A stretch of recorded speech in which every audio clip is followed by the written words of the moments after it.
Muy buenas tardes, amables televidentes. Estamos de vuelta en nuestro segundo segmento tratando el tema el orden finca en Guatemala.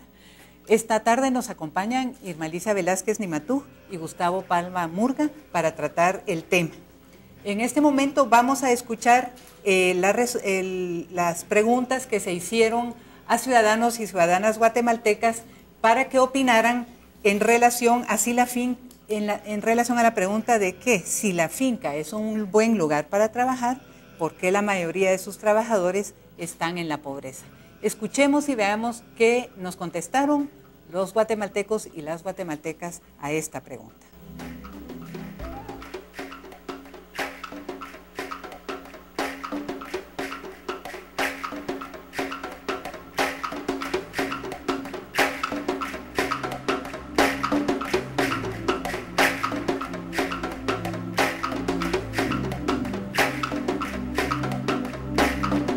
Es un lugar de trabajo, si bien es cierto, pero es un lugar de trabajo de explotación económica. Es un remanente de la colonia. Tienen un sistema económico feudal basado en la explotación. Si vemos, la mayoría de trabajadores de las fincas efectivamente viven en extrema pobreza. Yo desde mi niñez estuve aproximadamente como 10 años, estuve en la cosecha del corte de café. Prácticamente en ese tiempo nos pagaban a nosotros a 18 quetzales el quintal de café. Y prácticamente un día uno no lograba hacer un quintal, se ganaba como a 10, 12 quetzales aproximadamente al día. Pero es porque el sistema así está planteado. Y no solo por la parte de trabajo cotidiano, sino recuerden que la mayoría de fincas son trabajos estacionales. Solo es el salario quincenal, prácticamente lo que uno podía avanzar en un día es lo que se podía recibir quincenalmente. Aproximadamente recibíamos a 225 quetzales quincenales. Yo pienso que en este caso tal vez la persona sigue elaborando en la finca donde está, tal vez por tener un trabajo. Mi opinión sería de que a mi criterio no es un buen lugar, porque quizá tengan trabajo, pero eso es temporal. Vemos las cuadrillas que van inmigrando de lugar en lugar, en diferentes épocas. Entonces pienso que no es un buen lugar, porque aparte de los niños, de los hijos de esos señores, no tienen una escuela estable. Ellos andan de lugar en lugar y yo pienso que eso sería parte también del analfabetismo de Guatemala. Según lo que mi cuñado me contó es que el sueldo que él estaba devengando pues simplemente era para sostenerse nada más. Yo diría que no les ha ayudado en lo que muchas veces se dice en otros medios de comunicaciones que las personas han mejorado en salud, en educación. Conozco de niños que hacen hasta más de un quintal al día. Entonces, eso es cuando el café está pobremente en cosecha, pero cuando el café está con una cosecha abundante, esos niños son capaces de cortar hasta 3 quintales.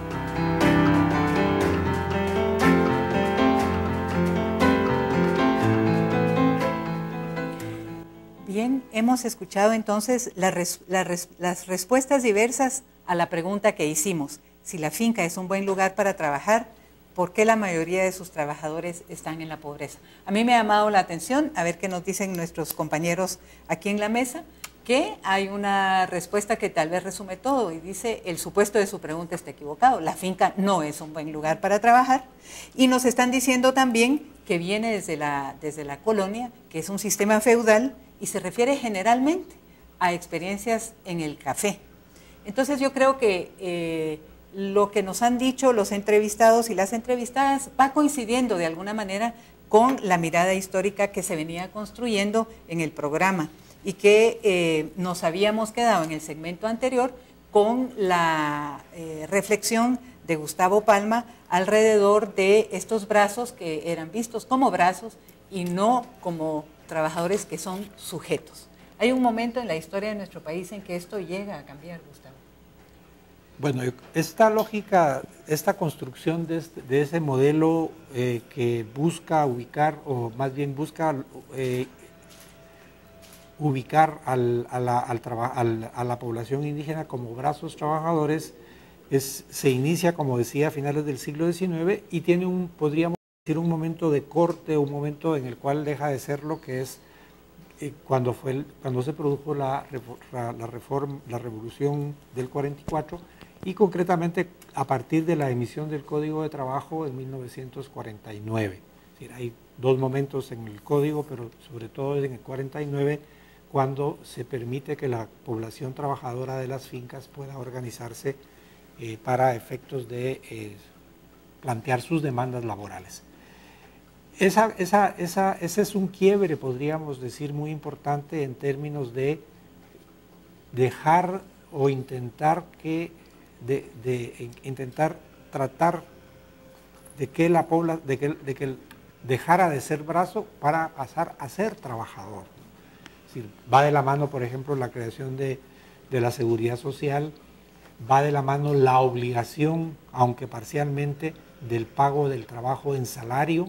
Es decir, el Código de Trabajo es una innovación enorme en términos de lo que hasta ese momento ocurría, que en cuanto al salario, toda la legislación que existe desde finales del 19 hasta el 44 decía que en cuanto al salario, dice, se definirá según la costumbre del lugar. O sea, el Estado nunca asumió un compromiso concreto y sólido en cuanto a que se pagara al trabajador el valor de su trabajo.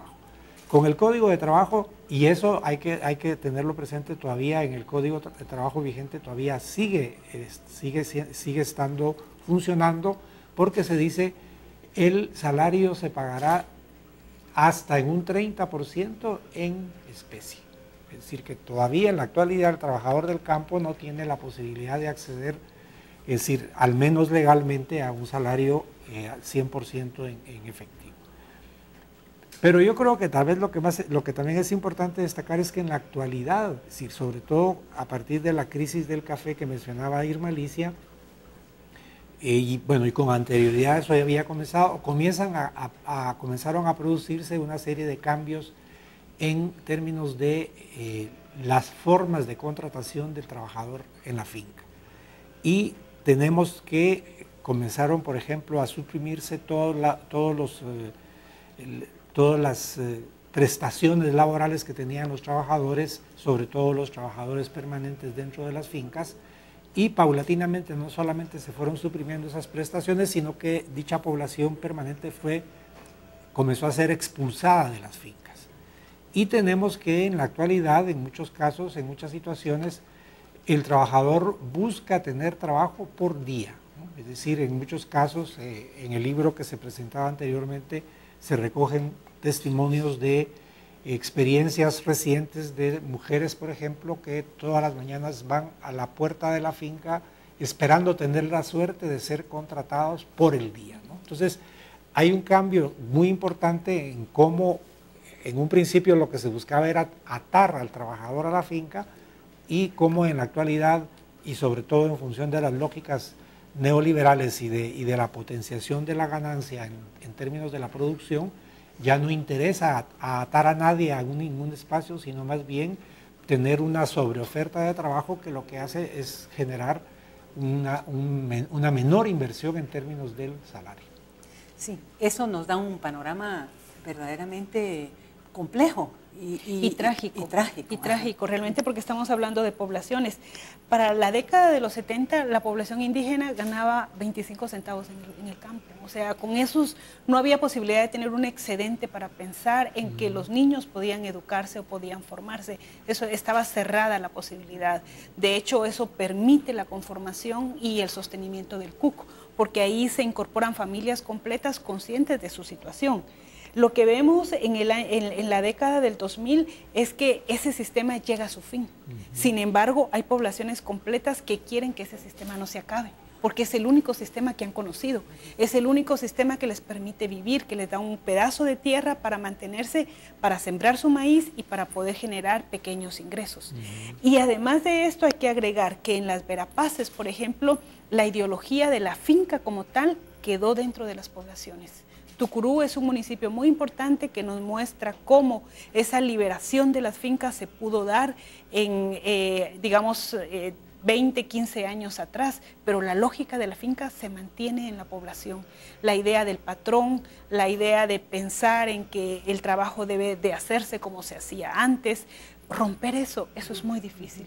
Y yo diría que este es uno de los retos más grandes que tienen grandes poblaciones que subsisten de las fincas.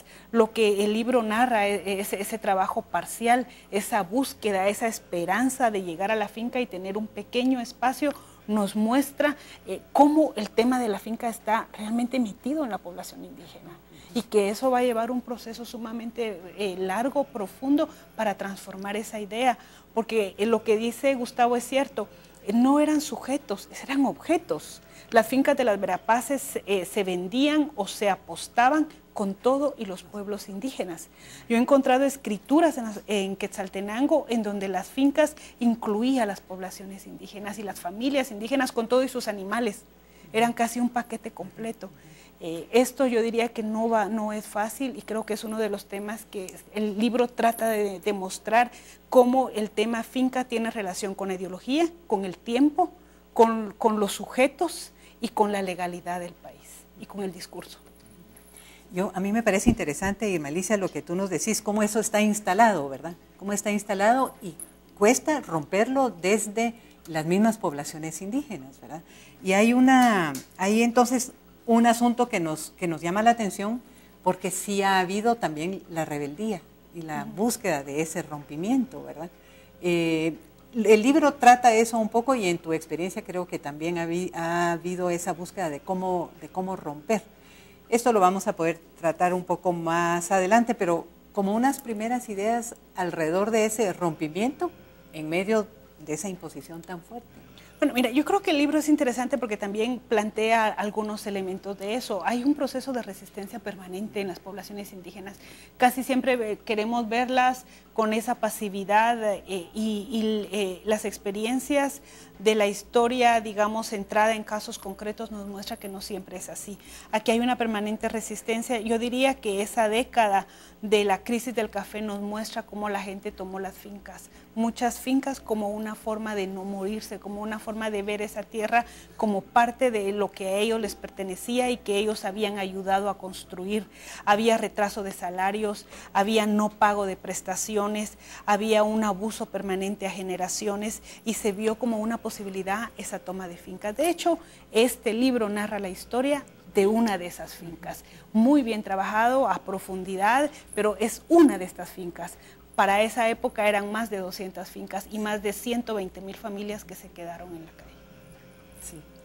Yo creo que ahí tocamos entonces un tema interesante que nos contrasta esta ideología tan instalada de la finca y la posibilidad de la rebeldía, que nos lleva al título del libro, ¿verdad? Cómo romper esas cadenas. Vamos a comenzar a tratar ese tema de manera rápida. Y solo preguntándote rápidamente, Gustavo, en la experiencia con la finca La Florida, ¿esa ruptura de cadenas significó una resistencia grande en la toma de la finca por casi 2 años, me recuerdo yo? Sí, bueno, ahí hay un proceso interesante que evidencia de alguna manera algo que ya Irma Alicia ha señalado, ¿no? Que es el hecho de que estamos ante sujetos con voz propia, sujetos podríamos decir, con una agenda propia, una agenda clara de cuál es qué forma de vida es la que ellos quieren, ¿no? Y en ese sentido, es decir, la experiencia que se va desarrollando es una experiencia que lo que buscaba precisamente es eso que forma parte del título principal, ¿no? Es decir, cómo liberarse, cómo romper las cadenas, ¿no? Esas cadenas que habían vivido por generaciones y que no les permitían ir más allá de los límites de la sobrevivencia. Entonces, hay una lucha tenaz, hay un primer momento de ocupación de la finca, son expulsados de la finca y permanecen 2 años en la carretera con la idea de que tienen que tener acceso a la tierra ahí, ¿no? Es decir, podríamos decir, hay una clara voluntad, podríamos decir, política de conseguir un objetivo que se consideraba les daría la posibilidad de emprender un proyecto de vida mejor, diferente, ¿no? Y también yo recuerdo que antes de que se tomara la finca se dieron meses de reflexión sobre este tema. O sea, esta finca no fue producto de una idea de un grupo pequeño que quisiera venir y tomar de la noche a la mañana. Fueron meses de trabajo, de análisis y de ver las posibilidades de los diferentes escenarios que había en ese momento para esta población que no había recibido lo referente a sus salarios. Gracias. Vamos a seguir conversando sobre esto en el siguiente bloque. Ahorita estamos ya un poco sobre el tiempo, pero estos temas verdaderamente apasionan y son, creo yo, esperanzadores para nuestro país. Entonces, vamos a dejar aquí este segundo bloque y regresamos en breve para seguir con este tema.